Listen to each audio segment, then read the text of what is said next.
ঠাস ঠাস করে আরও দুটো চড় একদম নবান্নের শয়তানির গালে, নবান্নের গালে না, নবান্নের শয়তানির গালে। যে শয়তানি করছে একটা সরকার, একটা প্রতারক সরকার, সরকারি কর্মচারীদের ডিএ কাটছে, সরকারি অবসরপ্রাপ্ত কর্মচারীদের দীর্ঘশ্বাস বাড়াচ্ছে, প্রতিদিন প্রতি মিনিটে চাকরি বিক্রি করছে, কোটি কোটি টাকা তুলছে, তারপর নির্লজ্জের মতো রাস্তায় হেঁটে বলছে আমায় দেখো, আমায় দেখো, আমায় দেখো, আমায় দেখো। আজকে যখন কলকাতার রাজপথে প্রতারক হাঁটছেন, ঠিক সেই সময় তার আগের দিন সম্ভবত ব্যাংশাল কোর্টে ঠাস ঠাস করে দুটো চড় খেলো নবান্নের শয়তানি। আমি আজকে সরাসরি গিয়েছিলাম সন্ময় স্পিক্সে ভাস্কর ঘোষের কাছে, সংগ্রামী যৌথ মঞ্চের আহ্বায়ক ভাস্কর ঘোষের কাছে। আপনারা জানেন গত দুদিন আগে আপনাদের কাছে দেখিয়েছিলাম একটি অনাথ আশ্রম, আদিবাসী অনাথ শিশুদের জন্য আশ্রম গড়ে তুলছেন ভাস্করবাবু। বৈধ কাগজপত্র থাকা সত্ত্বেও সেটাকে বুলডোজার দিয়ে মমতা বন্দ্যোপাধ্যায় প্রশাসন ভেঙে গুড়িয়ে দিয়েছেন। সে ইতিহাস নিয়ে আমি কথা বলেছি, আমি তাই নিয়ে কথা বলবো না। কিন্তু এদিন ভাস্করবাবুদের বিরুদ্ধে, সংগ্রামী যৌথ মঞ্চের বিরুদ্ধে ফেক ফলস অভিযোগ দিয়ে নির্দিষ্ট একটি গোষ্ঠীকে নামিয়েছিলেন। বহুদিন ধরেই শুনতাম ইউনিটি ফোরাম হচ্ছে তৃণমূল কংগ্রেসের বকলমের একটি প্রতিষ্ঠান, বহুদিন ধরে শুনতাম।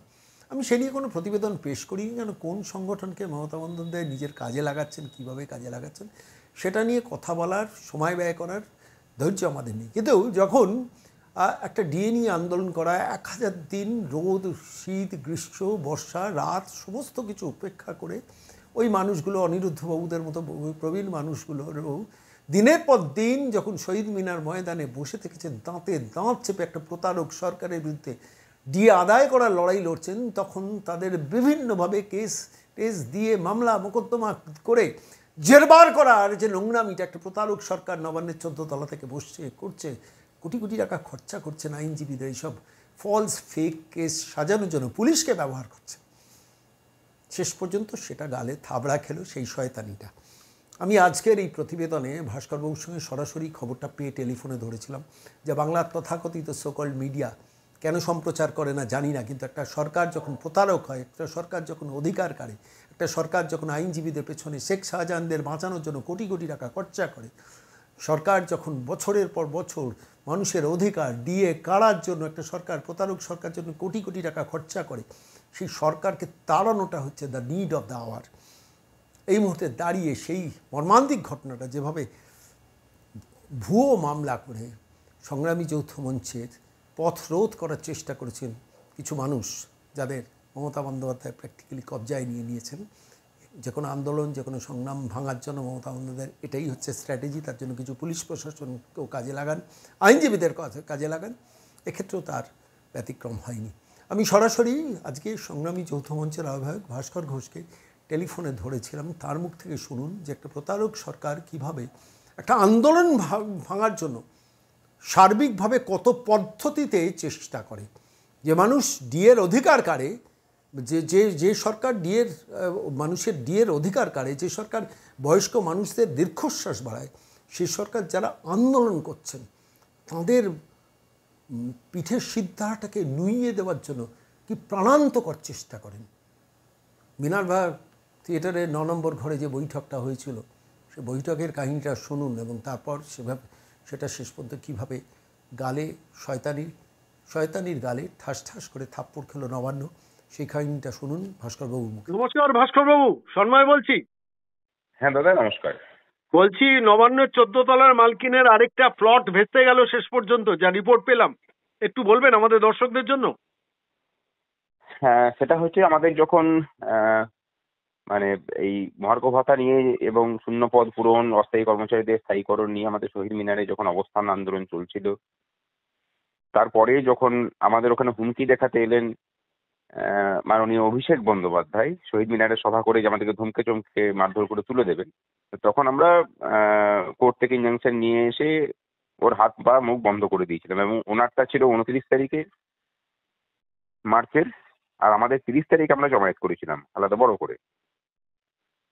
এরপরে ঘটনা হচ্ছে যে তারপর থেকেই আমাদের তৎকালীন মঞ্চে যারা ছিলেন তাদের মধ্যে কিছু বেগতিক আমরা লক্ষ্য করতে থাকি এবং বিভিন্ন ধরনের অ্যালিগেশন তারা দিতে থাকেন আমাদের বিরুদ্ধে। তার মধ্যে দেবপ্রসাদ হালদার, ইউনিটি ফোরামের একটা অংশ যারা বেরিয়ে গেছে, ইউনিটি ফোরামের মূল অংশটা আমাদের সাথী আছে অনিরুদ্ধ ভট্টাচার্য, যার আহ্বায়ক। তা তিনি অভিযোগ করেন যে আমরা নাকি আর্থিক তছরূপ করেছি, প্রায় 2 কোটি টাকা মানে মেরেছি, এবং সেইটাকে নিয়ে শাসকপন্থী বিভিন্ন সংবাদ মাধ্যম এবং সংবাদপত্র সেটা লেখালেখিও করে, বড় বড় করে কলম ছাপে। আমি যখন জিজ্ঞাসা করি যে এই ধরনের মিথ্যা অভিযোগগুলো আপনারা লিখছেন, না আমাদের উপর সরকারের চাপ আছে, বুঝতেই তো পারছেন, লিখতে হবে। ঠিক আছে, কোনো অসুবিধা নেই। আলটিমেটলি এবং প্রচুর অভিযোগ করা হয় আমাদের নামে যে উনি নাকি একজন দৃষ্টিহীন প্রতিবন্ধী, অথচ উনি কিন্তু তা আদপেও নন, মানে ওনার দৃষ্টি যথেষ্টই ভালো আছে। এইসব মিথ্যা অভিযোগ মানে মিথ্যা করে উনি প্রচুর অভিযোগ করেন। মূলত আমার, ভাস্কর ঘোষ, চন্দন চ্যাটার্জি, নির্ঝর কুণ্ডু, রাজীব দত্ত, সন্দীপ ঘোষ, ইন্দ্রজিৎ মণ্ডল এবং শৈবাল সরকারের নামে।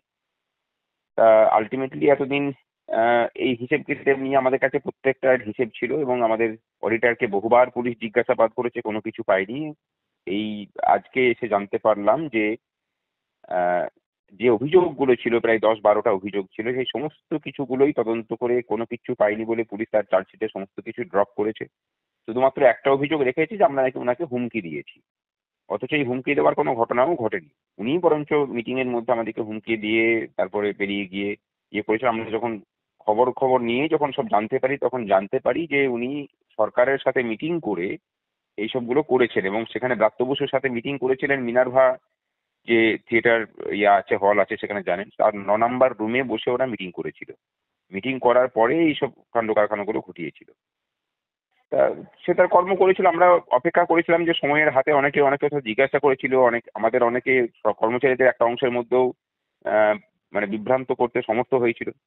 আমরা বলেছিলাম যে সময়টা সব জবাব দিয়ে দেবে। ভালো লাগছে যে আজকে এসে পরে সেই সময় সমস্ত জবাব দিয়েছে। এবং এটাও করি যে কারোর পয়সা নিয়ে, সংগঠনের কোনো টাকা নিয়ে আমরা আন্দোলন কোনোদিন করিনি। যেটুকু আন্দোলন করি সেটা হচ্ছে নিজেদের পকেটের টাকা খরচা করে। আন্দোলন চালাতে গেলে কর্মচারীদের পয়সা লাগে, সে কর্মচারীরা সেই পয়সা দিয়েছে, এবং তার পুঙ্খানুপুঙ্খ হিসেব এখনো পর্যন্ত আমরা মেনটেন করে চলি। এই 3 বছরে বোধহয় 6 থেকে 7 বার আমরা মানে অডিট করিয়েছি, এবং সেটা খুব নামকরা সংস্থাকে দিয়েই করিয়েছি। তা যে অভিযোগ সরকারের সাথে যোগসাজশ করে কর্মচারীদের একটা অংশ নিয়ে এসেছিল, ভালো লাগছে যে তাদের অভিযোগের যে মানে অসারতা এবং অসত্য, সেগুলো ধরা পড়েছে। এই কেস হয়তো খুব তাড়াতাড়ি শেষ হবে। আমাদেরকে পুলিশ আবার মানে ডেকে পাঠিয়েছিল এই যে অভিযোগটা আছে, আমরা নাকি হুমকি দিয়েছি, তার প্রেক্ষিতে 28 তারিখে সেখানে থানাতে হাজিরা দেওয়ার আছে। আমরা যাবো সেখানে জিজ্ঞাসাবাদ, আমাদের মানে সেটা আমাদের কাছে সমস্ত তথ্য সম্ভবত। এটা কোন থানায় জিজ্ঞাসাবাদ আছে? এটা বলতে ময়দান থানা, যতদূর সম্ভব মনে হচ্ছে আমার। এটা কি আদালতে ব্যাপারটা ফেসে গেল এরা? মানে হ্যাঁ, সেটা তো কিছুটা বটেই। এবং তার থেকে হচ্ছে আমাদের আইনজীবীদের যে টিম ছিল বিক্রম ব্যানার্জির নেতৃত্বে, তাদের মুন্সিয়ানার কাছেও এটা হার মেনেছে আর কি। সেটাও মানে একটা বড় ব্যাপার। মানে এটা মিথ্যা প্রতিষ্ঠার জন্য কষ্ট করতে হয়, সত্য প্রতিষ্ঠা তো কষ্ট করার প্রয়োজন হয় না। এটা কলকাতা হাইকোর্টেই কি ডিসকার্ডেড হয়ে গেল? না, কলকাতা হাইকোর্ট নয়, এটা ব্যাংশাল কোর্টে হয়েছে আর কি। ব্যাংশাল কোর্টে রিজলভ হলো, মানে আপনাদের মানে এটা হওয়ার মুখে, হয়তো খুব বেশি দিন আর লাগবে না। এই মাসে বা তার পরের মাসে হয়তো এটা মামলাটি রিজলভ হবে। এবং আমরা যেটা ঠিক করে রেখেছি যে তারপর আমরা মানহানি মামলা করবো, 7 জনই মামলা করবো, এবং পৃথক ভাবে মামলা হবে। মানে আমি অনেকদিন ধরে এটা শুনতাম যে এরা মমতার প্ল্যান্টেড এজেন্ট, এটা শুনতাম, মানে দিয়ে আন্দোলনটাকে ঘেঁটে দেওয়ার। হ্যাঁ, আসলে যখন আন্দোলন শুরু হয়েছিল না, মানে তখন আমাকে অনেকে সাবধান করেও ছিলেন এইসব মানুষগুলো সম্পর্কে, এবং যাদের সম্পর্কে সাবধান করেছিলেন তারাই দেখা গেছে যে হ্যাঁ পরে তাদের গ্রুপটা চিনিয়েছেন। কিন্তু আমি প্রথম থেকেই সবাইকে নিয়ে চলার চেষ্টা করেছি, যে কারণে না কাউকে অবিশ্বাস করিনি। সবাইকে বিশ্বাস করা হয়েছে, ওনাকে লাখ লাখ টাকা আমরা তুলে দিয়েছি। উনি একটা সময় এমন প্রস্তাব দিয়েছিলেন যে আন্দোলন করলে কিছু হবে না, সব পয়সা আমাকে দিয়ে দেওয়া হোক, আমি মামলা করে সব মানে অধিকার পাইয়ে দেবো, আন্দোলন মঞ্চ তুলে দেওয়া হোক, এরকম প্রস্তাবনা দেওয়া। এবং সেগুলো সব হোয়াটসঅ্যাপে, আমি যে কথাগুলো বলছি সেগুলো সব হোয়াটসঅ্যাপে নথিভুক্তি আছে আর কি। সেই সব যখন হয়নি, তখন আলটিমেটলি গিয়ে সরকারের সাথে হাত মিলিয়ে তারপর যা করার করেছেন। তো যাই হোক, ভালো লাগছে যে সেই মিথ্যা অভিযোগ যে ছিল, এবং সেগুলো যে মিথ্যা প্রমাণিত হয়েছে। সরকার যে চেষ্টা করেছিল বারবার করে, সেগুলো মানে ব্যর্থ হয়েছে।